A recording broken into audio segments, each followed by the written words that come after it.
dispositif est prévu par la loi Climat Résilience de 2021 et il vise à lutter contre la bétonisation des terres pour atteindre le zéro artificialisation des sols en 2050.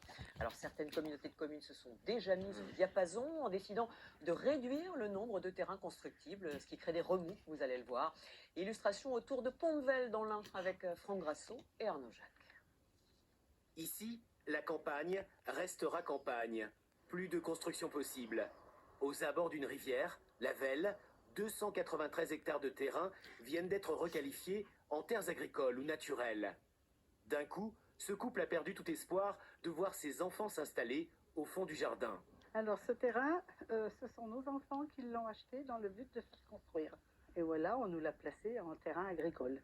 Nos enfants l'ont acheté avec leurs propres deniers, ils se sont saignés pour acheter ce terrain, parce que nous l'avons acheté au prix d'un terrain constructible. La parcelle est désormais une enclave entre deux lotissements. Et les agriculteurs ne peuvent plus venir cultiver. Ils n'ont plus de passage. Ils n'ont plus de passage. Cette situation est en partie due à la loi Climat et Résilience qui limite l'artificialisation des sols. La communauté de communes concernée va autoriser 2 fois moins de construction que ces 10 dernières années. D'où des choix parfois handicapants pour les habitants. J'aurais tendance à dire qu'un élu, il est quand même là pour travailler avec, je dirais, les départements de l'État, hein, les structures de l'État, et d'appliquer les lois que l'État prend. Hein. Donc la loi climat et résilience, eh bien, nous l'avons appliquée comme on nous le demandait. Pour nombre d'élus, le nouveau défi, c'est donc de trouver des friches à réhabiliter. Donc on a ça, on a cette villa, et puis on a les bâtiments qu'on aperçoit au fond. Une salle des fêtes, des logements, des commerces sont envisagés.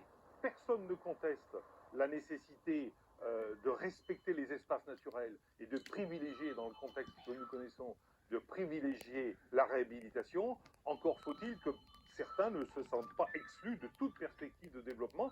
C'est effectivement ce qui inquiète un monde rural qui, depuis le Covid, ne cesse de gagner des habitants. Laurent Wauquiez souhaite donc que la région Auvergne-Rhône-Alpes se retire du dispositif ZAN, une décision condamnée par ses opposants politiques. Je propose d'écouter 2 d'entre eux, le socialiste Jean-François Debat et l'écologiste Fabienne Weber. Cette choucade, elle est à la fois risible parce que, évidemment, une région n'est pas autonome, mais elle est aussi dangereuse et elle marque, parce qu'elle sape les fondements de la République, et elle marque aussi la dérive permanente de quelqu'un qui, à force de courir derrière l'extrême droite, finalement, aujourd'hui, l'a rattrapé.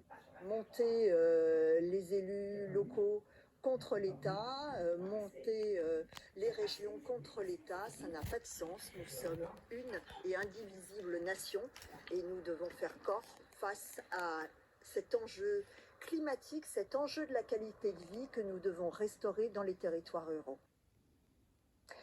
Ce dispositif ZAN a donc été voté, on l'a dit, dans la loi Climat Résilience, adoptée en 2021. En annonçant qu'il ne respecterait pas ce programme dans notre région, Laurent Wauquiez refuse donc d'appliquer la loi. Risque-t-il des sanctions? Clémence Delarbre a posé la question à un politologue. On l'écoute.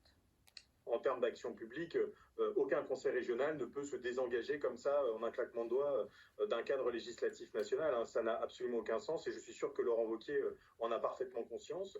Mais la situation étant ce qu'elle est, ça rend possible ce genre de sortie, ce genre de coup d'éclat.